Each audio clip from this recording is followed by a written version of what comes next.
So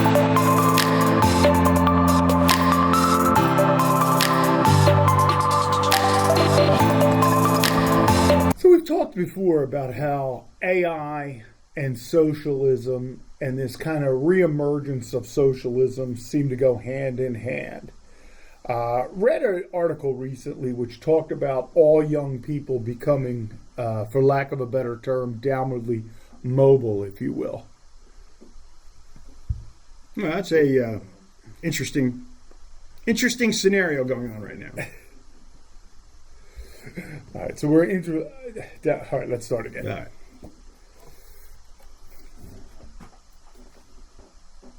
AI, youth, AI, and socialism, take two.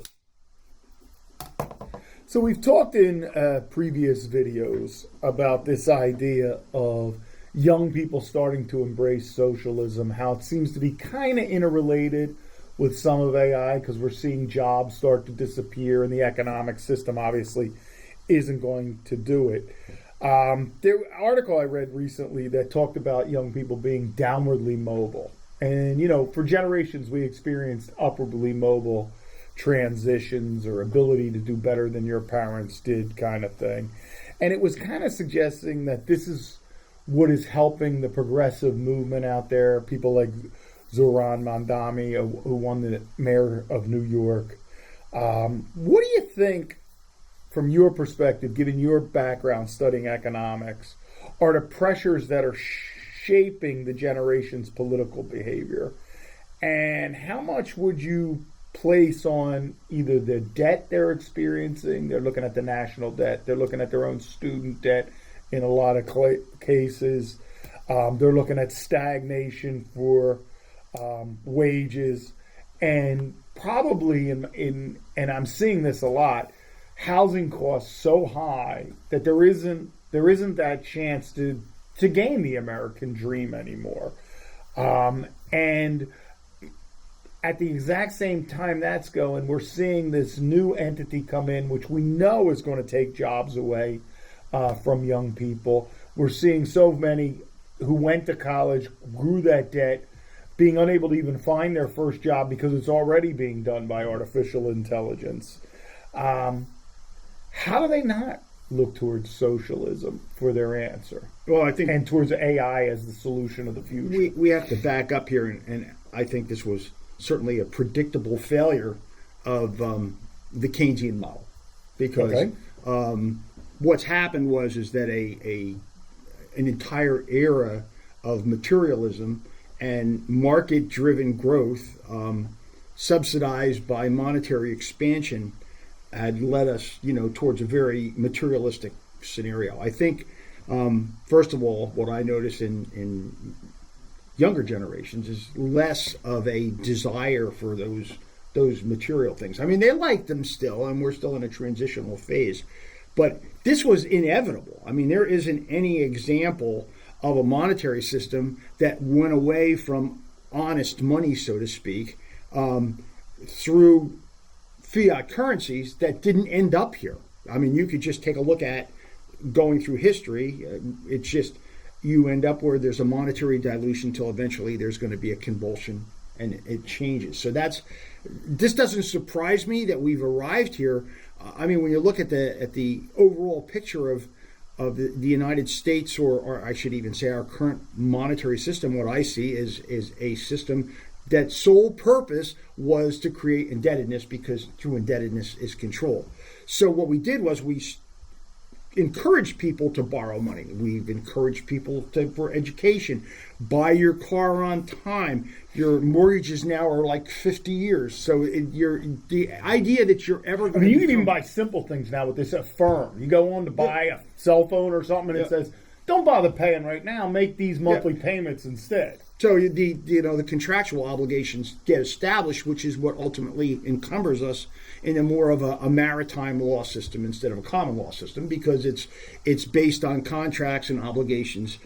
Debts created, and you're obligated to repay them. In fact, actually, when we take a look at what happened, subsequent to 1913 with the creation of the Federal Reserve, and then the ultimate bankruptcy of the United States in the 1930s, was a series of contractual agreements that were made that are manifested as Federal Reserve notes that, These are debt notes. You owe us. And then what we basically do is we exchange those debt notes back and forth again.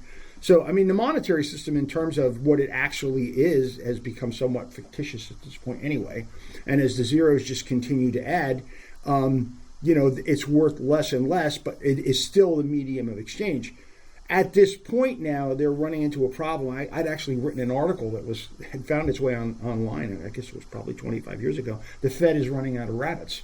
Because at that time, they were playing with lower interest rates. They kept dropping the interest rate to try to stimulate borrowing because it had been, subsequent to the Reagan era and things like that, when we were talking interest rates were like 20%, things got out of reach. And that to a degree ties fast to the idea of the economic fluctuations by central banking through interest rates to, expand or restrict the economy. So we're at a point now where, like right now, even though it would make sense that you'd want to stop the expansion of the monetary system, which would normally be done through interest rate increases, they can't do that because the interest rates that are being paid on the national debt are becoming so parasitic that eventually all of the money collected is going to go into that, and then the only thing that government can do is monetize, and if they monetize, it just makes it worse. So this is an expected outcome.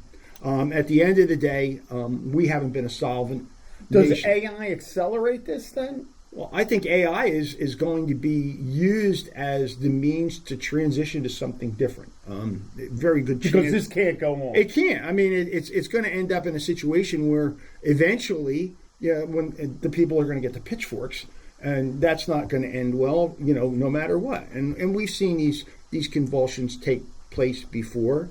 The United States was an experiment with honest money in the beginning, and shortly thereafter, I mean, you got the War of 1812, 20 years, the end of the First National Bank, Second National Bank, Jackson, and this reoccurring theme of recognizing that, central banking throws shackles onto all of us in ways that, are hard to imagine. And I mean, our forefathers were well aware of this.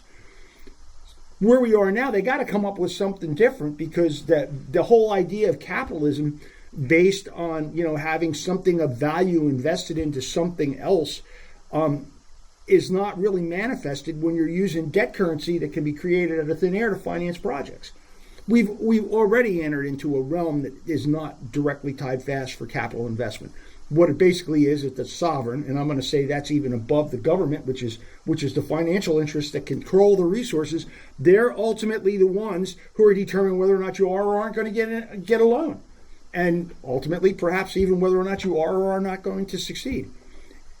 The current situation with debt with college students, I mean, they're coming out of college with, in some case, well over $100,000 worth of debt.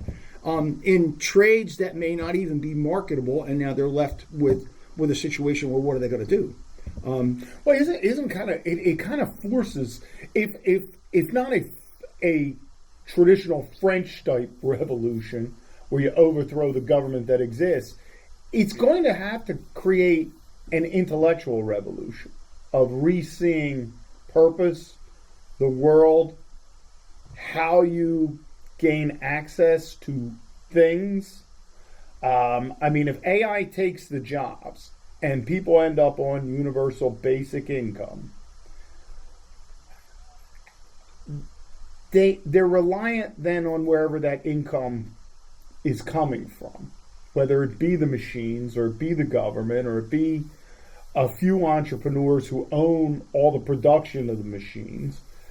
It has to shift everything we understand about how we exist as a society, doesn't it? So how do you go back? I think the biggest thing is the question of whether or not we're going to have self-direction in terms of what we are able to choose to do. That's going to be the thing. I mean, you come out. So someone came. They went to college and they went for a liberal arts degree. Now they come out and it's like, okay, what are you going to do with that liberal arts degree? The options are limited, especially since everything that they may have taken in through the arts can be reproduced by AI in an instant. So they're out of work and they're in debt now. So they're going to be forced to find some type of alternative way to finance their lifestyle, because if they're going to pay the debt, unless they're all forgiven, which is another powder keg. So unless that happens, they're gonna be ending up in a situation where they're going to start to do what they're told. Those career options aren't going to be there, which goes just back to the socialist / communist model, where the government decides, well, we need a mechanic, you're going to be a mechanic whether you're qualified or not. We're going to teach you to be a mechanic, and that's what you're going to do, and in exchange for that, we're going to feed you. That's just an example, but so that economic system now comes into something that is in a different form of crediting system, because ultimately the dollar is going to crash land, because it's just going to continue. There's no mathematical solution that I can see that isn't going to continue to increase the rate of inflation. So we're older people. You're a little bit older than me. Sure enough. All right. So you're on Social Security. I am. I hit the age of Social Security the year they predict it goes defunct or it's out of money. Yeah, well, too bad for you. Yeah, well, exactly. I mean, and listen, I'm lucky. I've been preparing for this since I was a child. I did not think this could survive forever. I couldn't live on Social Security either. I mean, anybody who because it's not. They changed it. Yeah. So it doesn't, there's too many people, so they can't grow it. The colas really can't grow properly anymore. Here, something I saw, because I know a lot of these same people argue for the $20, minimum wage kind of thing. It's the same. It comes from the same group. Unemployment. You know what's funny? Yeah. I looked it up. Do you know Social Security isn't equal to $20 an hour? Probably not. It isn't. Well, I don't think it was ever envisioned that it was going to be the end all in terms of your financial needs, but in terms of it being a blanket. I look back at my grandfather's generation, where Social Security was put into effect, and he started collecting Social Security right off the bat without ever having contributed to it. So it was a wheel of a deal. It's one of those things like, why shouldn't I support it? Yeah, I think that's a great idea. My kids are going to be able to pick up the tab, and it's one of those things where it's a net win-win, because they're being told, the working generation is told that they're working for their future, and they didn't actually look back to wonder why mom and dad got a free ride. That was fine, except now what we're looking at is that there are a lot more people. Well, life expectancy went, and it's a pyramid, and nobody wanted to move the retirement age up with the life expectancy. Political suicide. All right, so it's not a sustainable system. Not if it's based on traditional economic models. I mean, I remember when Ross Perot was running in the 90s, his argument was, somebody like me shouldn't get Social Security. I don't really need it. Mm-hmm. And here's kind of the irony of the structure. The people with the most resources probably had the highest incomes in all likelihood, unless they had generational wealth. Mm-hmm. In order to get to the point where they could live without Social Security, they had a good income. Mm-hmm. And if you paid the maximum, you get the maximum of Social Security. Mm-hmm. Now, that makes sense if you're a true capitalist and say, I put the most into the system, I should get the most out. The investment, right. But if you look at it as a kind of social structure that keeps certain people from having to, have existences in their senior years when they can't work, where they're eating the old saying of dog food or cat food, that model doesn't really make sense, giving the most money to the people who already have the most money, if it's a social safety net kind of thing. So really, it's an entitlement. That's what people mean by that. I feel entitled to this. But how do the younger people can't even afford a house? How do you tax them and say, pay for these people with these 401ks, and I'll grant you the average is about $100 and some thousand if we look at the kind of median for 401ks. So I don't know how you retire on that without Social Security. But how do we expect young people in this student debt to pay for it? And how do you pay for it if we've used AI and their jobs are gone?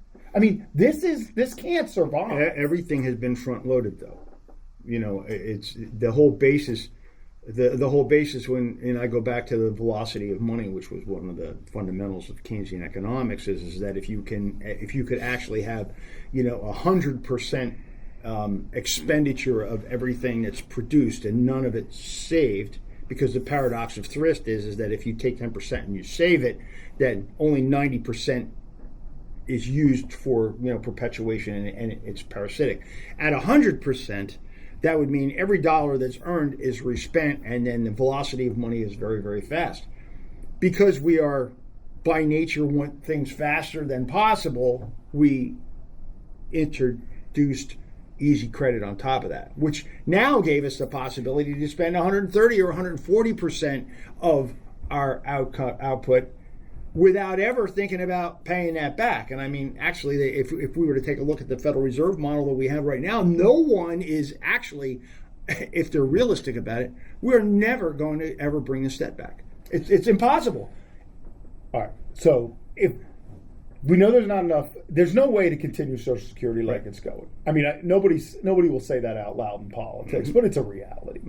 All right. If the economic structure changes and people don't, especially younger people, don't have jobs to put money into the system, it doesn't work. But then money doesn't work anymore either. So even if I have 401k and I've done everything right up to this point, like I was told, what's the value of those dollars going to be? Well, I mean, that's a very, very valid point. The value of the money is diminishing, as we speak. But we were when we were talking offline.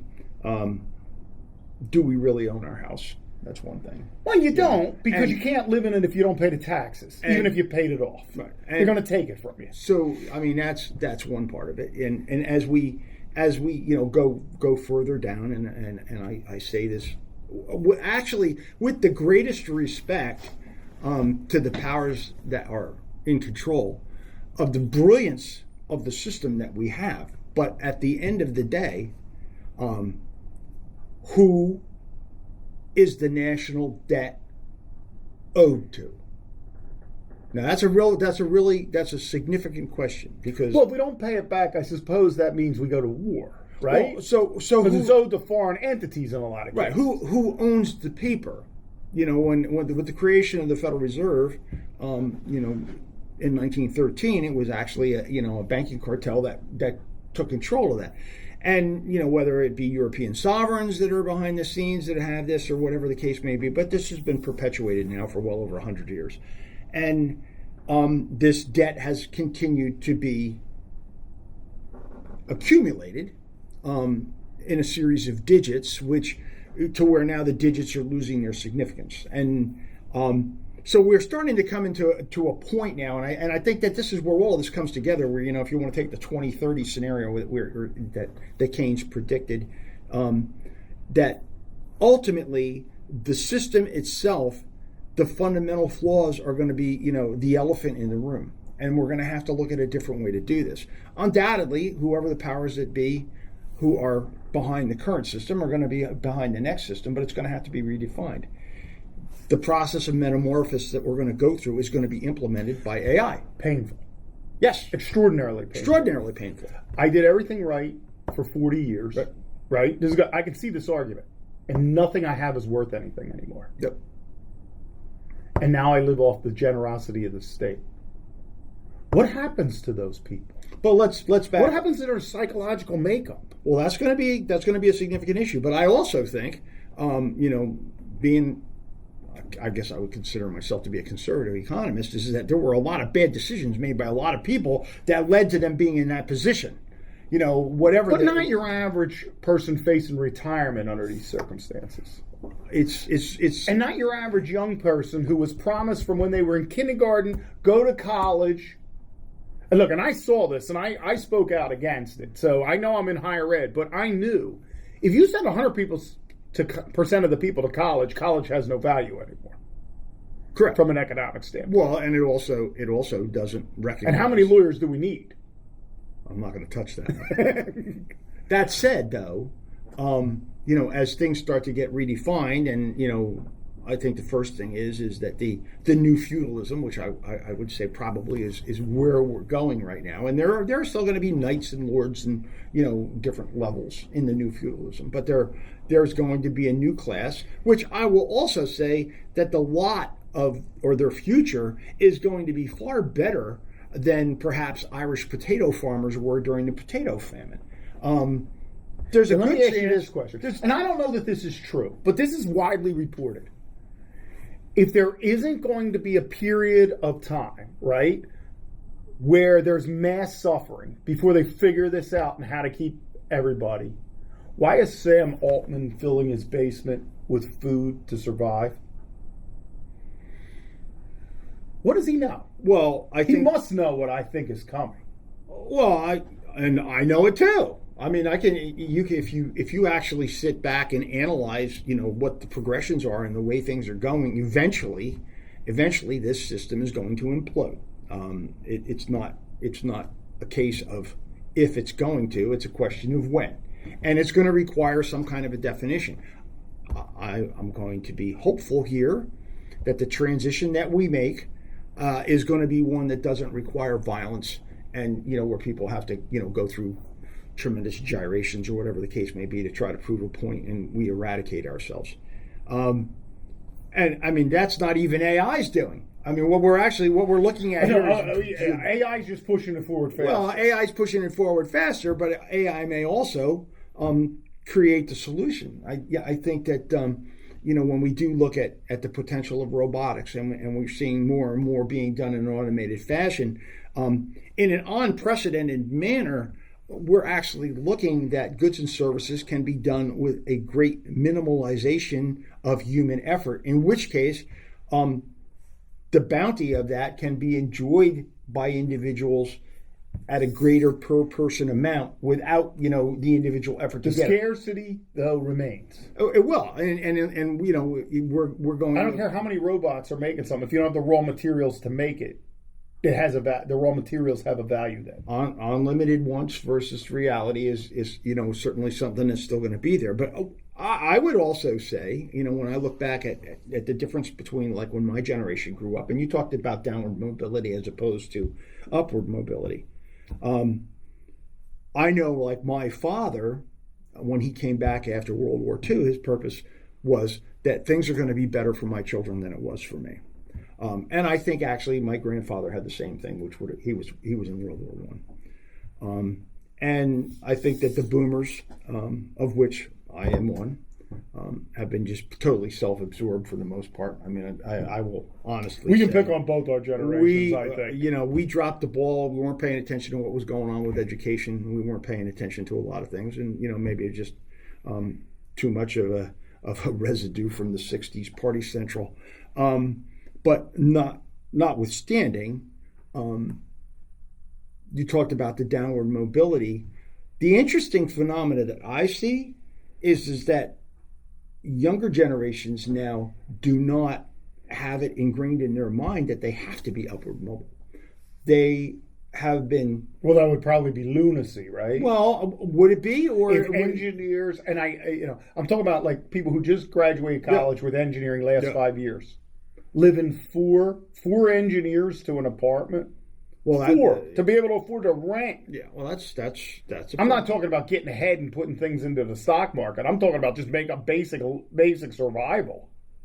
Well, yeah, but I'm going to say, how does someone who doesn't have a degree like that survive? Brings me back to a cartoon I saw years ago, and a guy standing there, and he said, 4 years ago, I couldn't spell engineer, and now I are one.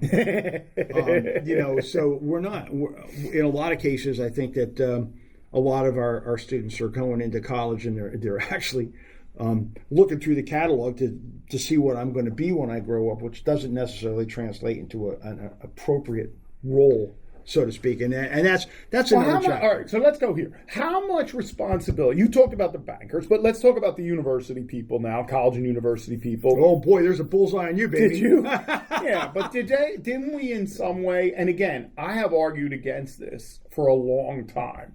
That's the only answer in life.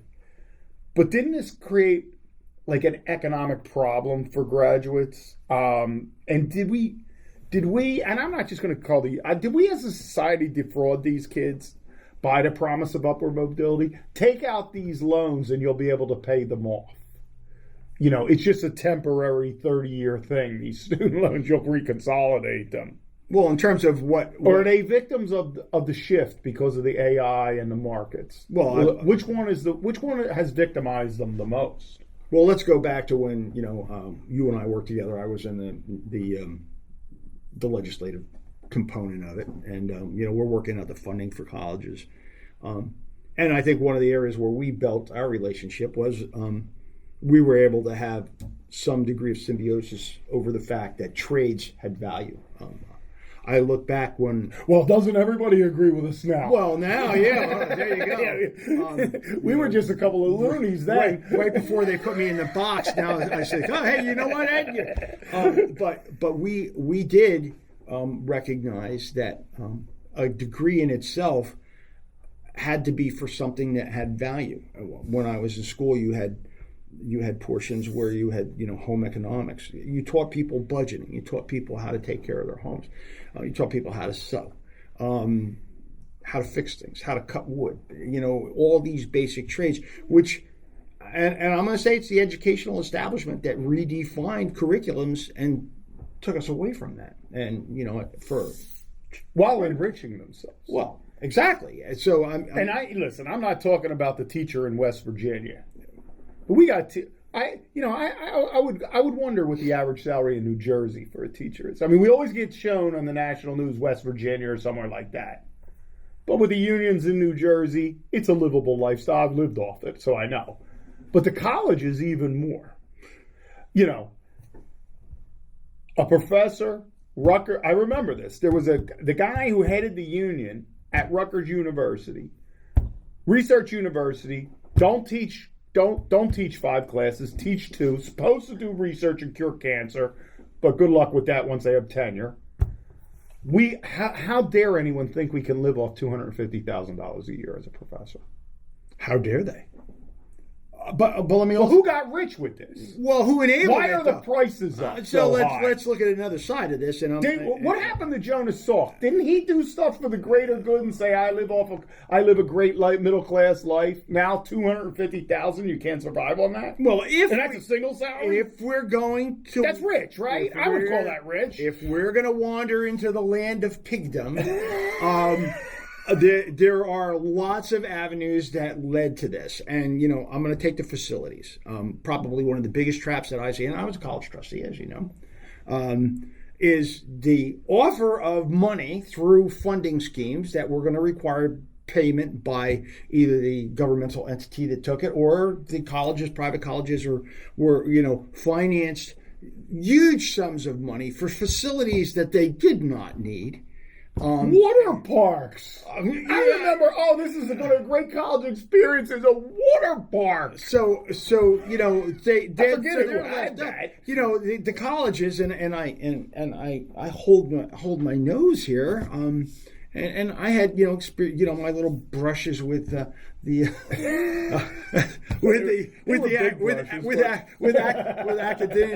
academic leaders.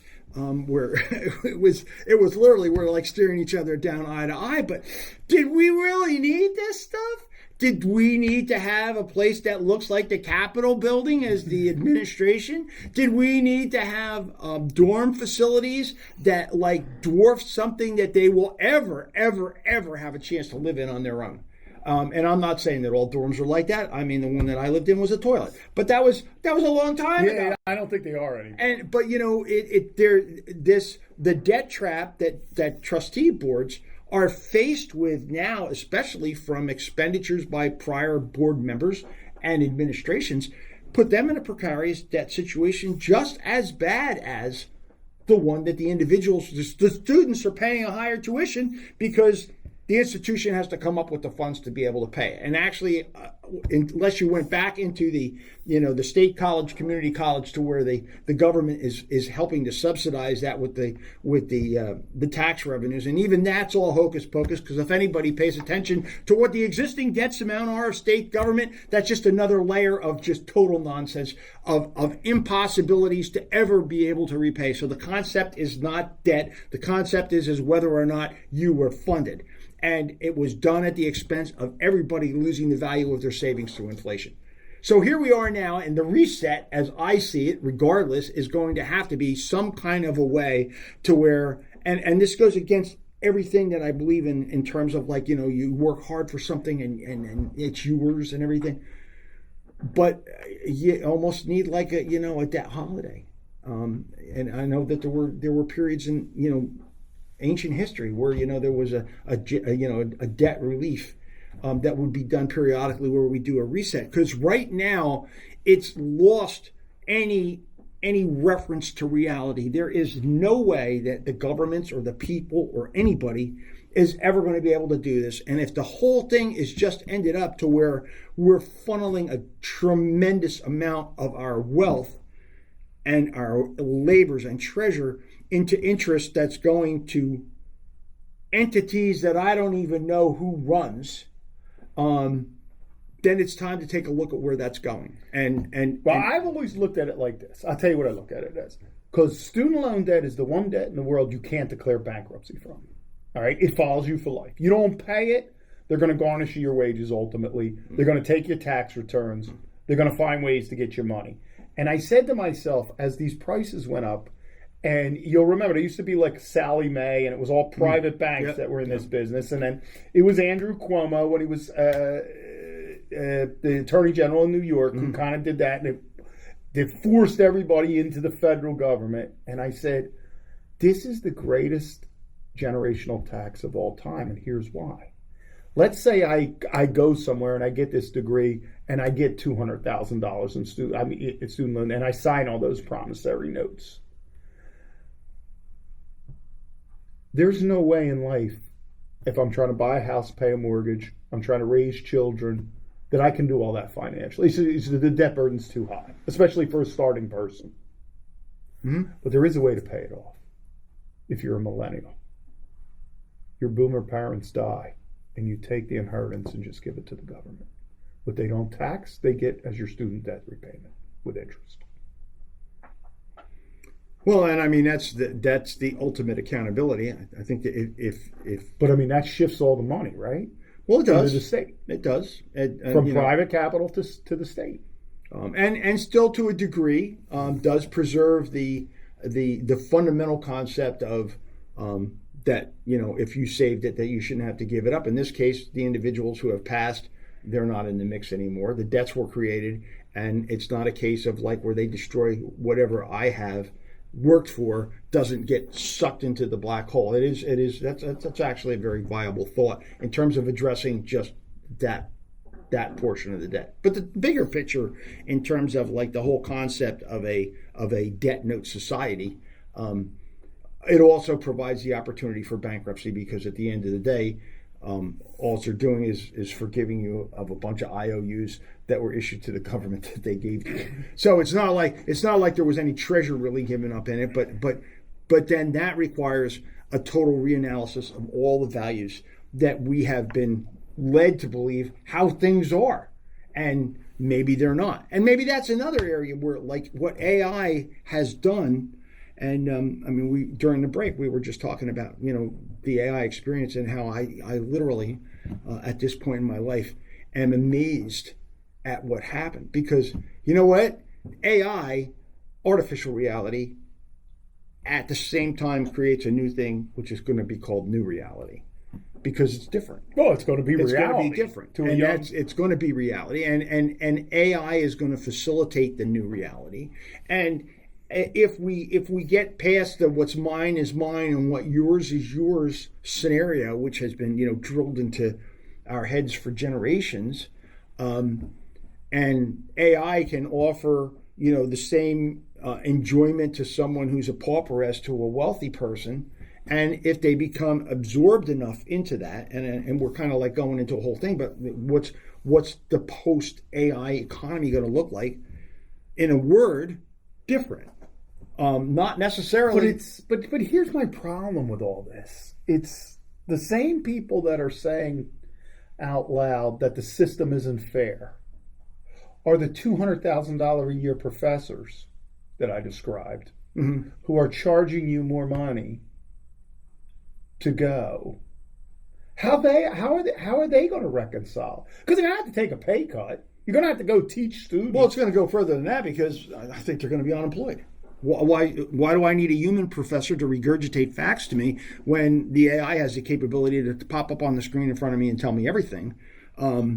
other than what we would view to be human insights and experiences and things like that, which, as we'll be... But the biggest voices for this progressive move to socialism are these very people. All right, so let me just say one thing. Because that's where the kids are getting it from. They're not getting it from my class, but they're getting it from a lot. They come into my class with this stuff, and I can't... I'm like, do you have no notion of history? So in academia, where are the grants, Will?